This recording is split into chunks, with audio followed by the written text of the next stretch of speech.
네, 안녕하세요, 여러분. 미국 주식 읽어주는 여자 주식 누나입니다. 5월 31일 월요일 아침 우리가 잠든 사이 밤새 미국 증시에선 어떤 일이 있었는지 체크해 드리도록 하겠습니다. 지난주 금요일 뉴욕 증시는 4월 개인 소비 지출이 예상치를 웃돌면서 물가 상승 우려가 지속됐지만 지난 4월 소비자 물가지수 때 인플레이션 우려가 선반영됐다는 분석이 나오면서 강보합권에 마감했습니다. 뉴욕 증시는 물가 상승 압력을 재확인하면서도 이를 선반영했다는 평가의 오름세로 마감을 했고 다우지수 같은 경우 플러스 0.19%, 그리고 S&P 500 지수 플러스 0.08%, 나스닥 지수 플러스 0.09% 마감했죠.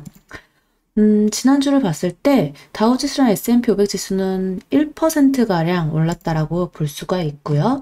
그리고 나스닥 지수 같은 경우는 지난주에 2% 정도 상승했습니다. 자, 이날 발표된 4월 근원 개인 소비 지출이 시장 예상치를 상회하면서 인플레이션 우려가 커지기도 했지만 앞서 발표된 4월 소비자 물가 지수 상승률보다는 낮다는 인식 속에서 시장에 큰 충격을 주지는 않았습니다. 또 지난주 바이든 대통령이 6조 달러 규모의 슈퍼 예산안을 발표했었죠. 로이터 통신에 따르면 바이든 대통령은 올해 10월부터 시작되는 2022 회계연도에 6조 100억 달러, 즉 우리나라 돈 6,700조 원 상당의 예산안을 의회에 제출했는데요. 바이든 대통령이 취임 이후 내놓은 첫 번째 예산안입니다. 기존에 제시했던 2조 2,500억 달러의 인프라 투자 법안과 1조 8천억 달러의 복지 법안이 모두 들어갔고 국방 및 교육 분야에 쓰이는 1조 5천억 달러 규모의 재량 지출도 포함됐습니다. 이번 예산안은 중국에 맞서 미국의 경쟁력을 강화하기 위한 인프라 투자와 중산층 강화에 초점을 맞췄습니다. 부유층과 기업에 대한 증세를 통해 소득 불평등을 완화하는 것이 목표라고 합니다.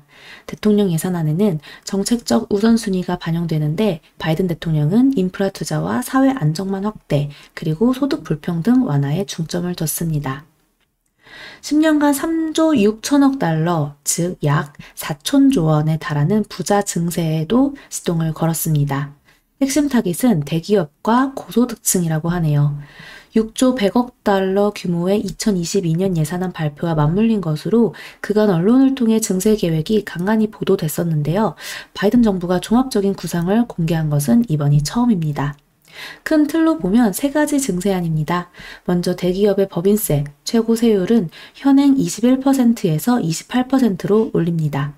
도널드 트럼프 행정부가 35%였던 세율을 21%로 내렸던 것을 중간 수준으로 끌어올리는 것으로 향후 10년간 2조 달러 규모의 세수 증가가 예상됩니다. 10년간 7천억 달러에 달하는 고소득자 세금 인상도 계획되어 있습니다. 우선 연간으로 부부 합산 50만 달러, 개인 45만 달러 이상 소득자의 세율이 37%에서 39.6%로 오른다고 하네요.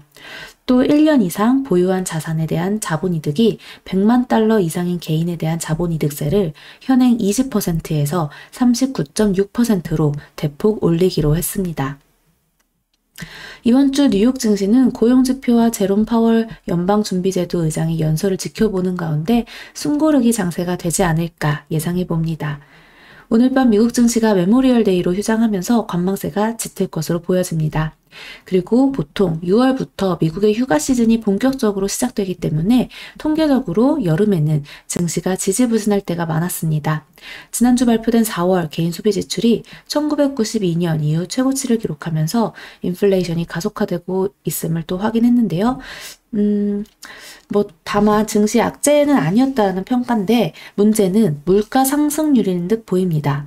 이미 지난달 물가 상승률이 연준의 목표치였던 2%를 넘어선 상태죠. 연준은 물가 상승률이 2%를 웃돌더라도 한동안은 지켜볼 것이라고 밝혔는데요. 물가 상승률이 연말까지 지속된다면 시장의 우려는 커질 수밖에 없겠죠. 월가에서는 연준이 빠르면 8월 잭슨홀 미팅이나 9월 FOMC 회의에서 테이퍼링 신호를 줄 것으로 예상하고 있습니다. 증시 전문가들은 인플레이션에 대한 우려가 이미 시장에 만연해 있기 때문에 앞으로의 증시 핵심 변수는 연준이 언제 테이퍼링을 시작할지가 될 것이다 라고 말하는데요. 투자은행 해리스 파이낸셜은 물가가 반등했지만 국채금리가 오르지 않으면서 증시의 최적의 상태가 조성됐다라고 분석했습니다. 시티그룹은 이번 개인 소비 지출이 전년 대비 3.1% 오르면서 1992년 이후 최고치를 경신했지만 이런 수치는 적어도 가을까지는 연준에 의해서 계속 무시될 가능성이 있다라고 진단했죠. 즉, 증시에 별다른 영향이 없을 것이다 라는 얘기였습니다. 그러나 일부 전문가들은 연준이 물가 상승세를 계속 무시하기는 어려울 것이며 이번 여름 중에 이에 대한 신호를 줄 것이다 라고 내다보기도 했습니다. 알리안츠의 한 전략가는 인플레이션이 정말로 일시적인 현상인지 모두가 지켜보고 있다라면서 금융시장과 주택시장이 매우 강한 데다가 반도체 부족 사태와 또 원자재 가격 상승 등으로 인해 인플레이션이 시장이 예상하는 것보다 더 오래 지속될 수 있다라고 경고했죠. 이렇듯 지금 미국 시장은 아직 정해지진 않았지만 계속해서 좀 그래도 흐름을 차근차근 좀 이어가고 있는 모습입니다. 종목별로도 한번 살펴볼까요? 네, 엔비디아를 비롯해서 반도체 관련주들 흐름 계속 그래도 잘 이어가고 있고요. 모더나 같은 경우 또 3%대 상승 흐름 보여줬는데요. 오늘 한국 증시 스케줄 중 하나가 바로 이 모더나인데요. 모더나 코로나19 백신 첫 물량 국내 도착 예정이라고 합니다. 관련주들도 움직일 수 있으나 이런 테마주는 대응의 영역이라는 점 꼭 체크하시면 좋겠네요.